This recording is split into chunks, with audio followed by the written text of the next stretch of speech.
Welcome to my YouTube channel, Mechanical Psychology. Have you ever found yourself sitting inside your car long after you've arrived? The engine is off, the journey is over, yet somehow you don't want to leave. Most people would say you're just obsessed with cars. They'll call it a hobby, a passion, maybe even an expensive addiction. But psychology suggests there's something much deeper going on.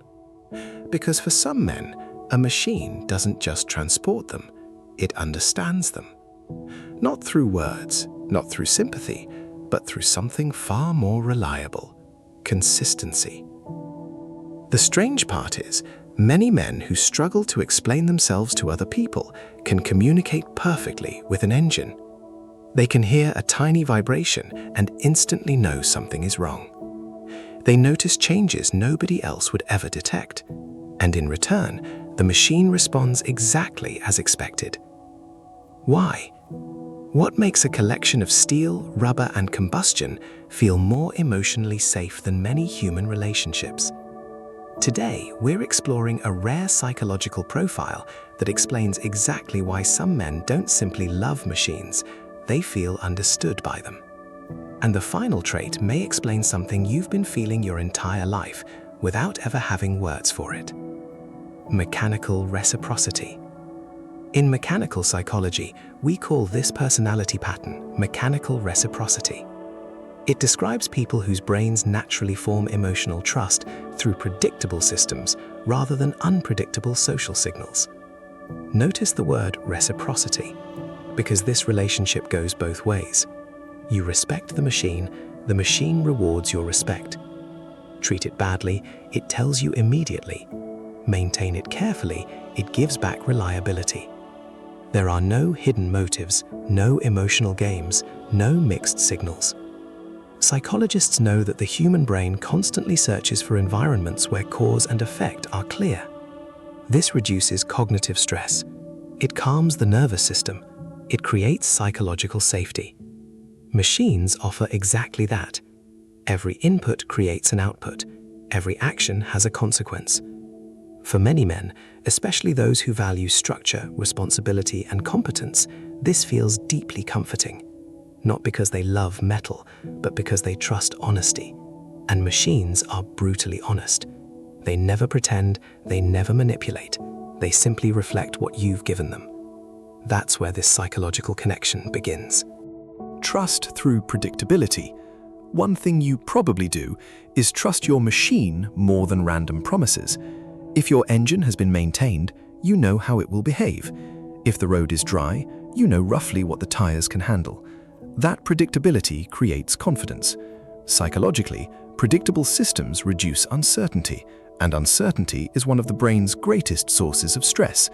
Human beings often hide emotions, hide intentions, hide disappointment.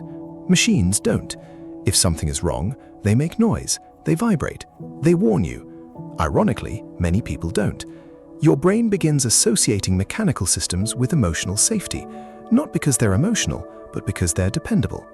Restoring order. People sometimes ask, why spend hours cleaning parts nobody will ever see? Because it isn't really about cleanliness, it's about restoring order. Psychologists call this behavioral regulation. When life feels chaotic, creating order externally helps regulate emotions internally. Every polished component, every tightened bolt, every perfectly routed wire quietly tells your brain things are under control. Machines become a coping mechanism, not an unhealthy escape, but a structured way to recover from mental overload. While others meditate, you talk bolts, and your brain reaches the same destination. Honest feedback. Here's something many people misunderstand. Machines never flatter you. If you shift poorly, the gearbox tells you. If you brake too late, the chassis tells you. If your maintenance is careless, the engine tells you. That's honesty. And honest feedback accelerates learning. Human relationships often soften criticism. Machines never do. Oddly enough, many men find that refreshing because improvement becomes measurable. Competence becomes real. Every mile teaches something. Every mistake has value. The machine isn't judging you, it's educating you. Driving as therapy. Have you noticed that driving often feels therapeutic? There's neuroscience behind that.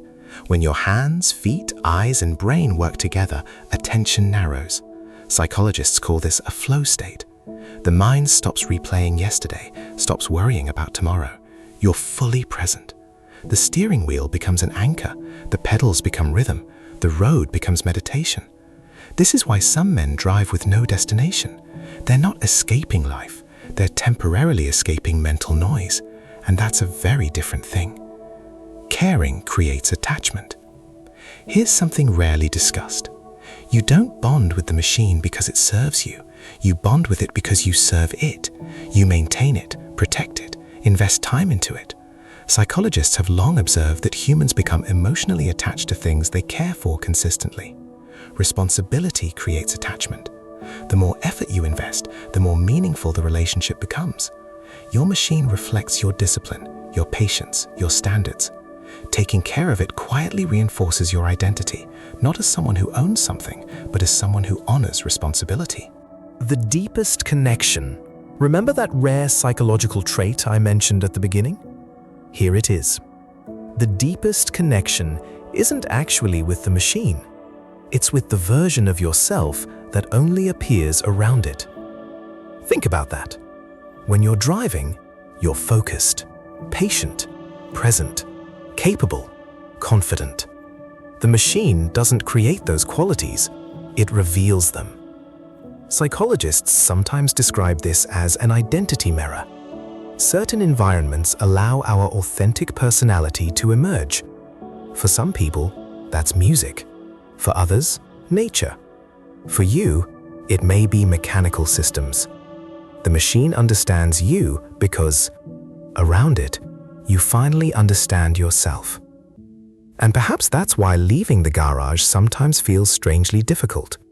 You're not walking away from a vehicle. You're walking away from the place where your mind feels most honest. Closing. So the next time someone tells you, it's just a machine, smile, because psychology tells a different story. Sometimes, machines become mirrors for discipline, for healing, for identity, for peace. Not because they're alive, but because they consistently bring out the most authentic parts of us. Now I want to ask you something. Do you drive to escape the world, or to reconnect with the version of yourself that the world often hides? Leave your answer in the comments. And if mechanical psychology helps explain feelings you've never been able to put into words, subscribe, because every week we explore the hidden psychology behind the machines that quietly shape who we become. Until next time, keep listening. Sometimes the machine is saying more about you than you ever realized.